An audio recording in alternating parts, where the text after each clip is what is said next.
লাগবে না। আমরা এই দেশটাকে পারিনি সোনার বাংলা বানাতে। আপনি ইসলামের ইতিহাস, পৃথিবীর অন্য অন্য দেশের ইতিহাস সামনে রাখেন, আপনি ভূগোল পড়েন, দেখেন যে আমাদের মালয়েশিয়া আমাদের মাত্র 8 থেকে 10 বছর আগে স্বাধীন হলো। মালয়েশিয়া এবং বাংলাদেশের আবহাওয়া কিন্তু প্রায় সিমিলার, একবারে বলা চলে একরকমই। তাদের দেশে একটু বৃষ্টি বেশি হয়, প্রায় দিনে হয়। আজ থেকে 12-14 বছর আগে আমি মালয়েশিয়া গিয়েছিলাম বেড়াতে, 4 দিন মতো ছিলাম সেখানে। এত বছর আপনার মাত্র আমাদের 10 বছর আগে তারা স্বাধীন হয়ে তারা আজকে কোথায় গেল? ও দেশে আপনি কুয়ালালামপুরে গেলে 50 তলা বিল্ডিং যে কয়টা আছে গনে কুলাইতে পারবেন না। আর পুরো বাংলাদেশে একটা 50 তলা বিল্ডিং এখন আমরা বানাইতে পারিনি। ওদের দেশে তো আগালো রাস্তাঘাট, ব্রিজ, কালভার্ট, অর্থনৈতিক সমৃদ্ধি কাকে বলে, অথচ খনিজ পদার্থ আমাদের মতো খনিজ পদার্থ নাই, সামান্য। আবহাওয়া আমাদের মতো, খনিজ পদার্থ আমাদের মতো। তারা আগাইলো আর আমরা পিছালাম। পিছাইতে পিছাইতে এমন পিছাইছি, এখন ব্যাংকে 10 লাখ টাকার চেক দিলে রিফিউজ। প্রায় ব্যাংকে খবর নিয়ে দেখেন 10 লাখ টাকা একসাথে দিতে কেমনে পারবে? ওদের মাহাতির মোহাম্মদ সৎ মানুষ, ভালো মানুষ, দেশকে আগাইয়া দিছে, আর আমাদের নেতারা নিজেরা টাকা চুরি করে বিদেশ পাচার করছে। আমাদের নেত্রী বললেন তার বাড়ির ফিয়ন কত কোটি টাকার মালিক? 400 কোটি টাকার মালিক। শুনছেন তো? পরে 600 আরো বাড়ছে বলে কিছু। আচ্ছা, এই যে 400 কোটি আর 500-600 কোটি যাই হোক, বেটা কি চাকরি করে কামাইছে? তো কার টাকা? শুধু এস আলম গ্রুপ ইসলামী ব্যাংকের 18টা শাখা থেকে টাকা বিদেশে পাচার করেছে 80,000 কোটি। কার টাকা? রিক্সাওয়ালাদের টাকা, ঠেলাওয়ালার টাকা, ব্যবসায়ীর টাকা। আপনার অ্যাকাউন্ট, আমার অ্যাকাউন্ট ইসলামী ব্যাংকে আছে না? আমাদের টাকা তারা বিদেশ পাঠায়। আশ্চর্য তো। অন্যরা বিদেশ থেকে টাকা আরো দেশে আনে, দেশে কাজে লাগা। আমাদের ছেলেরা বিদেশ গিয়ে কঠোর খাটুনি খেটে সৌদি আরবে গেলে দেখবেন যে রাস্তার মাঝে, রোদের মাঝে দাঁড়ায় দাঁড়ায় আমাদের বাচ্চারা কাজ করছে, ভাইয়েরা কাজ করছে। ওরা পাঠাইলে আমরা বলি রেমিটেন্স যোদ্ধা। তারা দেশে টাকা পাঠাইছে, আর তাদের টাকা তোমরা চুরি করে বিদেশ পাঠাও। তোমরা আবার বলো দেশপ্রেম। তোমরা ভণ্ডামি করেছো, ভণ্ডামি। দেশপ্রেমের নাম আমাদের সাথে ভণ্ডামি করেছো। আমরা আলেম ওলামারা কথা বললেই কয় তোমরা পাকিস্তান যাও। আমরা নাকি পাকিস্তান প্রেমী? কই, গত 15 বছর এত মারলা, এত গুলি দিলা, এত ফাঁসি দিলা, এত জেলে দিলা। আমরা কোনো আলেম তো পাকিস্তান চাই নাই। পাকিস্তান আমাদের দেশ না, আমাদের দেশ বাংলাদেশ। এই ভূখণ্ড আমরা ছাড়বো না। তোমরা ইন্ডিয়া পালাইয়া বুঝাইছো তোমরাই সেখানকার দালাল। আর আমাদের আলেমদেরকে কথায় কথায় পাকিস্তান যাও গা। দেশপ্রেমের কথা আমাদের শিখাইতে আসছো তোমরা? কোন আলেম বাংলাদেশে টাকা বিদেশ পাচার করছে? একজন আলেমের নাম বলো। আর কানাডায় তারা বেগম পাড়া বানাইছে। আজীব। আমার বন্ধু, শুধু অসৎ নেতৃত্বের কারণে, দিন বিমুখ নেতৃত্বের কারণে দেশটা সোনার বাংলা হতে পারে নাই। তলাবিহীন চুরি হয়ে গেছে। অথচ এমন আবহাওয়া, এমন চমৎকার উর্বর মাটি পৃথিবীর খুব কম দেশে আছে। আপনারা তো হজ উমরা করার জন্য সৌদি আরব গেছেন। সৌদি আরব, কাতার, কুয়েত, মিশর, এই আরব বিশ্বে যাবেন, দেখবেন যে প্রায় দেশে সেখানে একটা গাছ যদি বাঁচায় রাখা লাগে, সকালে একবার পানি দেয়, বিকেলে আবার পানি দেয়, তলার মাঝে পাইপ। আর আমার বাংলাদেশে আল্লাহ কি আবহাওয়া দিল, সুবহানাল্লাহ। যদি আম খেয়ে আমের বিচিটা ফেলে দেন, দেখবেন যে 1 সপ্তাহ পরে গাছ নিজে নিজে হয়ে যায়, 2 বছর পরে নিজে নিজে আম ধরে। 1 পয়সা বিনিয়োগ লাগে না। একটা লাউ যদি নষ্ট হয়ে যায়, এই নষ্ট পচা লাউটা ফেলে দেয় মহিলারা, খাওয়া যাবে না, ফেলে দাও। এই লাউটা এসে কাকে খায়? কাকে খাইয়া ওই লাউয়ের দানা আরেক জায়গায় গিয়ে পায়খানা করে, ওই পায়খানা দিয়া লাউয়ের বিচি বাইর হয়েছে, ওখানে নিজে নিজে গাছ হইয়া লাউ ধরে লায়। এই দেশ গরিব থাকবে কেন? এখানে একটা ডিম 12 টাকা দিয়ে, 15 টাকা দিয়ে কেন কিনতে হবে? কেন এখানে ভর্তুকির টাকা থাকবে না? এখানে সয়াবিন তেল 200 টাকা কেন কিনতে হবে? ভর্তুকি তোমরা কেন দিবা না? এই দেশটা তো আমাদের দেশ। কোত্থেকে দেবে? টাকা তো সব বিদেশ পাঠিয়ে দিচ্ছে। আপনি অবাক হবেন, আমেরিকাও কিন্তু খনিজ পদার্থ নাই। আমি অনেকবার 3বার 4বার 3বারের মতো আমেরিকায় গিয়েছি। এই আগস্টে আমি 22 দিন ছিলাম আমেরিকায়। একবার আমি শীতকালে ছিলাম, 10 দিনের একটা সফর ছিল, নভেম্বর মাসে 2021 সম্ভবত। শীতের প্রখরতায় আমার শীতের কারণে নাকের ভিতরে শ্লেষাতে রক্ত জমে গেল। আমি ভাইদেরকে বললাম যে এত শীত, ওরা বলল না না শীত এখনো আসেই নাই, শীত আসবে ডিসেম্বরে, যদি থাকেন টের পাবেন। আমি আল্লাহ যেন না পাওয়ায়। বলবো যে হুজুর 2.5 থেকে 3 ফুট উঁচু হবে বরফ। থুতু ফেলে আমরা ঘরে যাই, এসে দেখি থুতুটা বরফ হয়ে গেছে। ফ্রিজের ভিতরের থেকেও অনেক গুণ বেশি ঠান্ডা, -20, -30।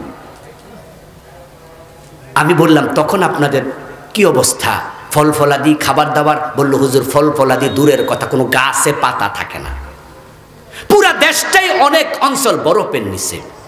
তা আমি বললাম তাহলে ধনী হইলো কেমনে? কয় সেটা তো ওরাই রিজার্ভ করে রাখে, জমায়া রাখে, নেতারা চুরি করে না, সবাই সৎ মানুষ, হতে পারে তারা কাফের। ওয়াশিংটন ডিসিতে বেড়াতে গেলাম, সেখানে সাবেক প্রেসিডেন্ট বারাক ওবামা বলল তার বাড়িটা সামনে, যাবেন নাকি? আমি বললাম চলেন, গিয়ে দেখি 2.5 তলা একটা বিল্ডিং, তার মাত্র 2.5 তলা। বললাম প্রেসিডেন্ট 2বার 8 বছর, এই তার বিল্ডিং। কয়ে কি চুরি করছে বাংলাদেশের লোকদের মতো?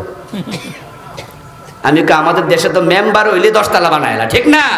পুলিশের এসআই নাকি 3 কোটি 5 কোটি টাকার মালিক, আর আপনাদের এলাকায় তো একজন ছিল, উনি নাকি 10,000 কোটি টাকার মালিক। হাউন আঙ্কেল নাকি? আমার দোস্ত, যে আমেরিকা 3 থেকে 5 মাস, 3.5 মাস, 4 মাস বরফের নিচে থাকে, তারা পৃথিবীর সেরা ধনী। আর আমার দেশে 12 মাস ফসল ফলে, আমরা তলাবিহীন জুড়ি। কারণ শুধু একটা, আমি যেটা খুঁজে পাইছি সেটা হচ্ছে চোরদের কারণে। আমাদের বঙ্গবন্ধু বলেছিলেন মানুষ পায় স্বর্ণের খনি, আমি পাইছি চোরের খনি। ডানে চোর, বামে চোর, সামনে চোর, পিছনে চোর। আমি বলি চোর তো চোর না, এখন একটা ডাকাত হয়ে গেছে। যদি চুরির টাকা, লুটপাটের টাকা দেশে ফিরিয়ে আনো আর তাদের হাত কাটার আইন চালু করে দাও, আগামী 50 বছর নেতারা ভয়ে আর চুরি করবে না। দেশটা ঠিকই সোনার বাংলা হবে। আসুন না আমরা শরীয়ত মানার সুবিধার্থে, সমৃদ্ধ দেশ পাওয়ার সুবিধার্থে কোরআনের বিজয়ের কাজ করি। রাসূলুল্লাহ জীবনের লক্ষ্য কোরআন বিজয়, আমরা সেটা শুরু করি। মানুষ ইসলাম দেখবে, দেখে খুশি হয়ে হিন্দু বৌদ্ধ তারাও ইসলাম গ্রহণ করবে। ইসলাম কি তলোয়ার দিয়ে বিজয়ী হয়েছে নাকি? নো,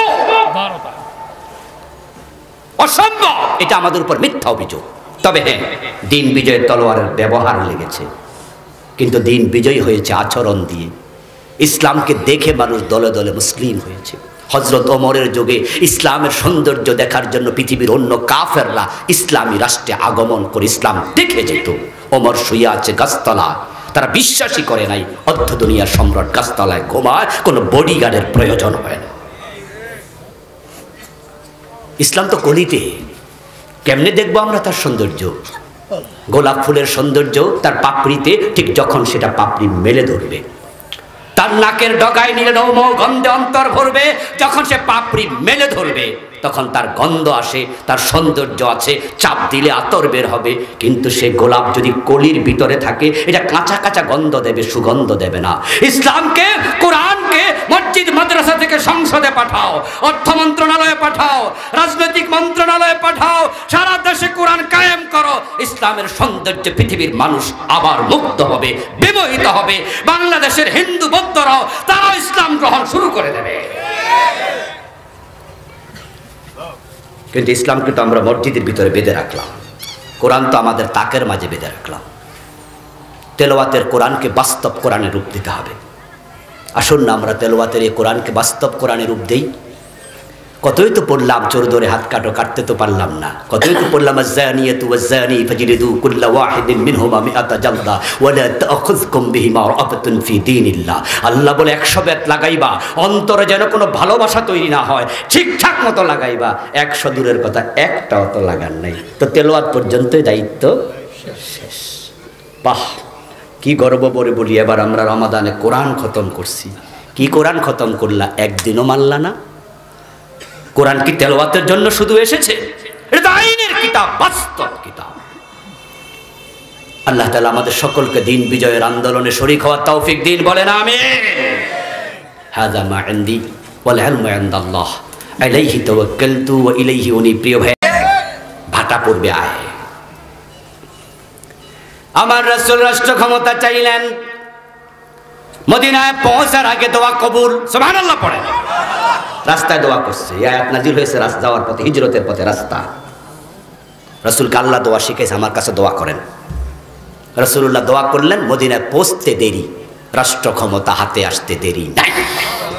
আউস, খাজরাজ, বনু নজির, বনু কোরাইজা, বনু কায়নুকা, যত লোক ছিল মদিনা এলাকায় থাকতো, আল্লাহ সবার মনে রাসূলের প্রতি আকর্ষণ ঢুকাইয়া দিলেন। তলা আল বদরু আলাইনা মিন সানিয়াতিল বিদা বলে সবাই গান গাইতে শুরু করলো। আনন্দে শিশু কিশোর বালক বালিকা আবাল বৃদ্ধ বনিতা সবাই নাচতে শুরু করলো। প্রিয় নবীকে কাঁধে তুলে মদিনার প্রেসিডেন্ট বানাইয়া দিলেন। 10 বছর তিনি প্রেসিডেন্ট ছিলেন। এবার চোর ধরে হাত কাটা শুরু, ইসলামের বিজয় হয়ে গেল। এবার ডাকাতিগুলো শুরু দেওয়া শুরু, এবার মদ পান করলে আশীর্বাদ লাগানো শুরু। আপনাদের কাছে এবার বলতে চাই, প্রিয় নবী জীবনের উদ্দেশ্য যদি দিনের বিজয় হয়, এখন আমাদের উদ্দেশ্য দিনের বিজয়কে বানানো দরকার আছে না নাই? যদি না বানান, রাসূলুল্লাহ জীবনের লক্ষ্যের সাথে আপনার জীবনের লক্ষ্য মিলে নাই। আরে ভাই, দিন যদি বিজয়ী হয়ে যায়, নামাজের ওয়াজ এত আর করা লাগবে না, এত করা লাগবে না। আল্লাযীনা ইম্মাক্কান্নাহুম ফিল আরদি আকামুস সালাহ ওয়া আতাউয যাকাত ওয়া আমারু বিল মা'রুফ ওয়া নাহাউ আনিল মুনকার। আল্লাহ বলেছে, আমি 4টা দায়িত্ব রাষ্ট্রকে দিলাম। যদি কোথাও মুসলিমদেরকে ক্ষমতা দিই, 1 নাম্বার নামাজ কায়েম হবে, তারা এটা করবে। আজান হওয়ার সাথে সাথে দোকান বন্ধ করতে হবে, আইন বানিয়ে দেয়া হবে। সকল দোকানদার, সকল ক্রেতা, মসজিদে যাও, মসজিদে যাও, দোকান খোলা থাকবে, লাইসেন্স ক্যান্সেল করে দেয়া হবে। ইমাম শাফি, মালিক, আহমদ ইবনে হাম্বল, ইমাম আবু হানিফা রাহিমাহুমুল্লাহ, 4 ইমাম ঐক্যমত, কোন বালেগ নামাজ না পড়লে তাকে জেলে দিতে হবে। ইমাম শাফি রাহিমাহুল্লাহ বলেছেন, জেলে দেওয়ার আগে কিছু বেত্রাঘাত করতে হবে। তুমি নামাজ পড়বা না, তুমি কিসের মুসলমান? প্রিয় নবী বলছেন, যারা নামাজে আসে না, আমার মন চায় তাদের বাড়ি ঘরে আগুন লাগাইয়া দেই। একটু ভাবুন তো, আমাদের এই কিশোরগঞ্জে যদি আজানের সাথে সাথে সকল দোকানদার দোকান বন্ধ করে দেয়, সব মানুষ মসজিদে যায়, তাহলে দেখবেন যে পঙ্গপালের মতো, মৌমাছির মতো ভোমরা যেমন তার চাকের দিকে দৌড়ায়, দেখবেন মুসলমান মসজিদে দৌড়াচ্ছে। এক এক মসজিদে 3 বার 5 বার জামাত হওয়া লাগবে, লোক জায়গা দেয়া যাবে না।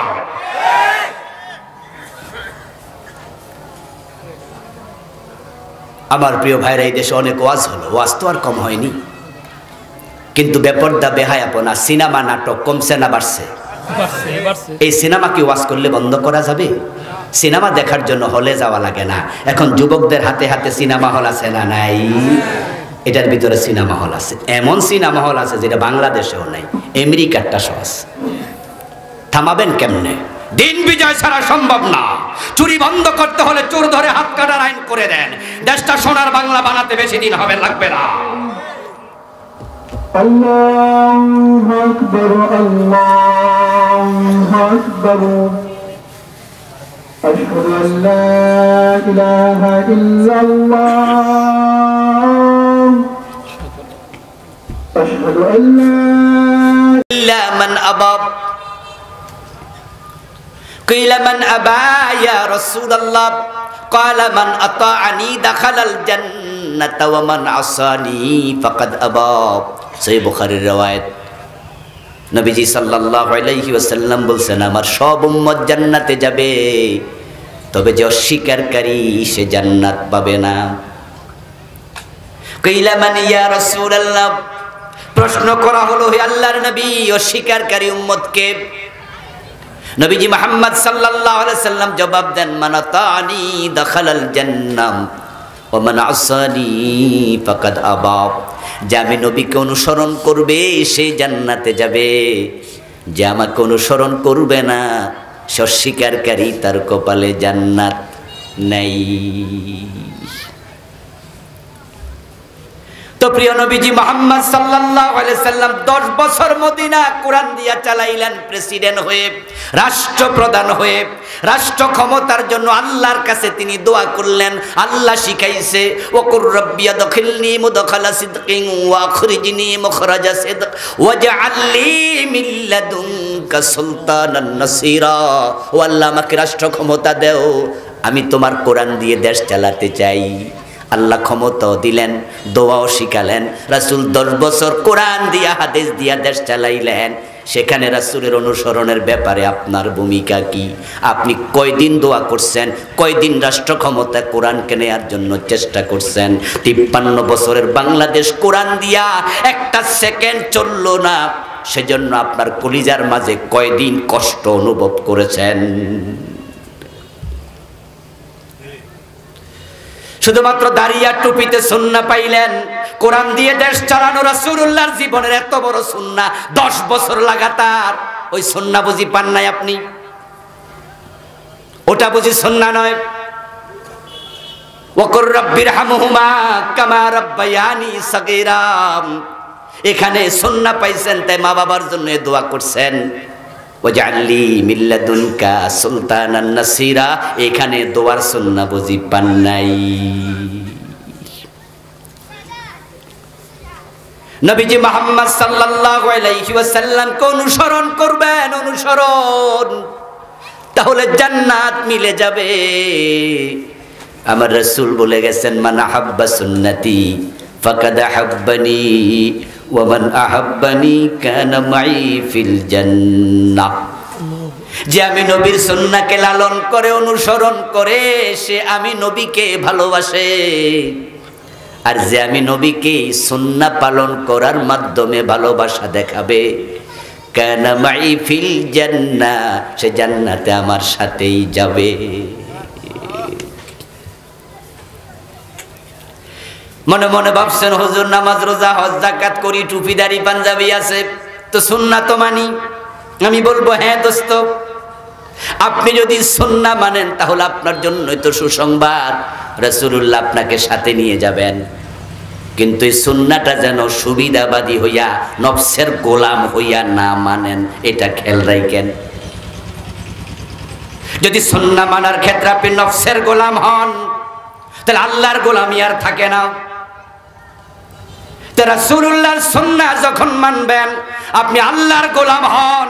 আল্লাহর গোলাম হইয়া যে মানে, সে ভালো লাগলো মানে, কষ্ট লাগলো মানে, সুন্নাহ মানলে বৃষ্টি খাওয়াইলো মানে, সুন্নাহ মানলে পাথর মানলো সুন্নাহ মানে, মিষ্টি খাওয়াইলো সুন্নাহ ছাড়ে না, পাথর মানলো সুন্নাহ ছাড়বে না। কিন্তু নফসের গোলাম হইলে কি হবে? সালাম দিলে সুন্নাহ মানবেন, পাথর মানলে পলাই যাবেন। আমাদের দেশের লোকেরা অধিকাংশ তারা নফসের গোলাম হইয়া সুন্নাহ মানতেছে।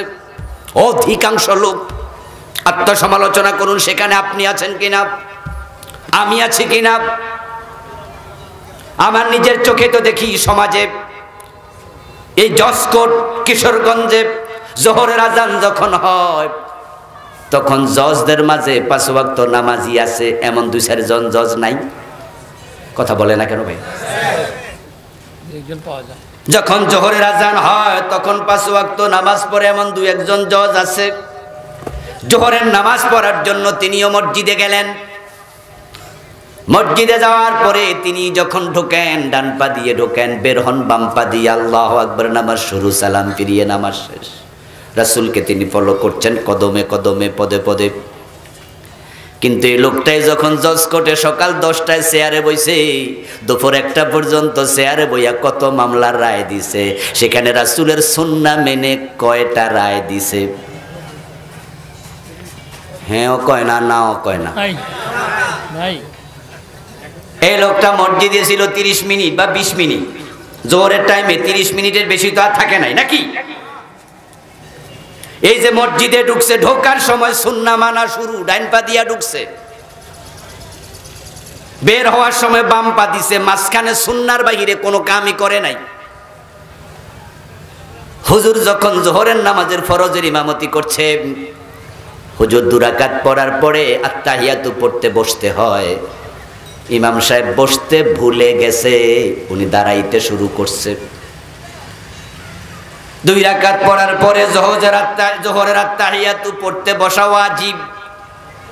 মুসল্লিদের কাছে মেসেজ আছে, আমার নবী 2 রাকাত পড়ে তিনি বসেছেন, আত্তাহিয়াতু পড়েছেন, প্রথম বৈঠক ওয়াজিব। হুজুর ভুল করছে, তাই পিছন থেকে সবাই লোকমা দিছে। জজ সাহেব লোকমা দিছে। হুজুর যখন স্মরণ পড়ছে ভুল হইছে, হুজুর লোকমা গ্রহণ করে বসে তাহিয়াতু পইরা তারপরে যথারীতি নামাজ শেষ। এখন জজ সাহেব নামাজের পরে আবার এজলাসে গিয়া উনার চেয়ারে বসে রায় দেয়া শুরু করছে। আজকে রায় হবে চুরির মামলা, চোর ধরে হাত কাটো, এমন বিধান কোরআনে আছে না নাই? চোর ধরে হাত কাটা সুন্নত ওয়াজিব না ফরজ? আর হুজুর যে মিস করছিল সেটা কি? আমার কথাকে আমি বুঝাইতে পারতেছি না, তো জবাব দিচ্ছেন না কেন? তাহলে বলেন না, হুজুর যেটা মিস করছে সেটা কি ছিল? আর চোর ধরে হাত কাটা ওয়াজিব না ফরজ? এই হাকিম এই ফরজ কাম করে তো? তো হুজুর যে লোকমা দিল, কিছুক্ষণ আগে হুজুর যখন ভুল করছিল, হুজুর যে ধরে লোকমা দিল, সব মুসল্লি তো একসাথে লোকমা দিল। যেই হাকিম 53 বছর ধরে চোরকে জেলে দেয়, অথচ নবী মুহাম্মদ আমাদের আদর্শ, উনার জীবনের লক্ষ্যের সাথে লক্ষ্য মিলবে, কাজের সাথে কাজ মিলবে, কথার সাথে কথা মিলবে, সব রাসূলের মতো হওয়া লাগবে। এখন নবীজি মুহাম্মদ সাল্লাল্লাহু আলাইহি ওয়াসাল্লাম তো বলছেন, যদি আমার মেয়ে ফাতেমা চুরি করে আমি ফাতেমার হাতটাও কেটে দেব। রাসূলুল্লাহর জামানায় চোর ধরে হাত কাটছে, এটা শখের বসে না আল্লাহর অর্ডার? কোরআনে আদেশ আছে না নাই? 53 বছরে কয়দিন মানছেন? ও দোস্ত, মানুষ নামাজ পড়ে না, আপনারা ঠিকই নামাজের ওয়াজ করেন, করতেই হবে, আমরাও করি, করবই। আল্লাহ বলছে নামাজ পড়ো, আকিমুস সালাত। আপনি নামাজের ওয়াজ পাইলেন, নামাজের ওয়াজ করলেন, নামাজের জন্য তাবলিগে গেলেন, নামাজের জন্য পীর সাহেব হুজুরের সাথে মানুষের বাড়িতে গেলেন, নামাজের দাওয়াত দেওয়ার জন্য এলাকার ইমাম সাহেবকে নিয়ে মহল্লায় ঢুকলেন, নামাজের জন্য এত মহাব্বত, আলহামদুলিল্লাহ, এটা ভালো, এটা থাকতেই হবে।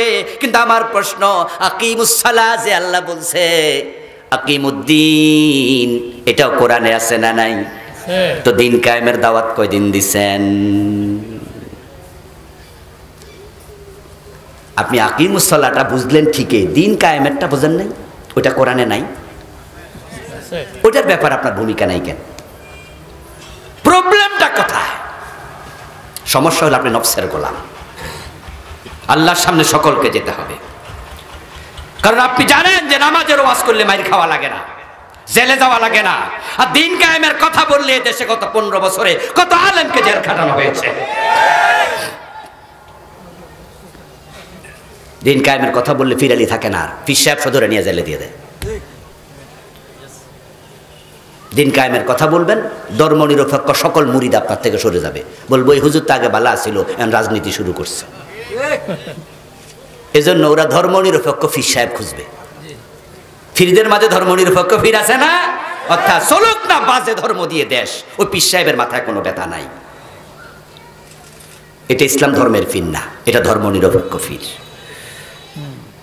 সত্যিকার অর্থে মুসলিম পীর যদি হতো, তাহলে আল্লাহ ছাড়া কারো আইনে দেশ চলবে, এটা ওই পীর সাহেব সহ্য করতে পারতো না।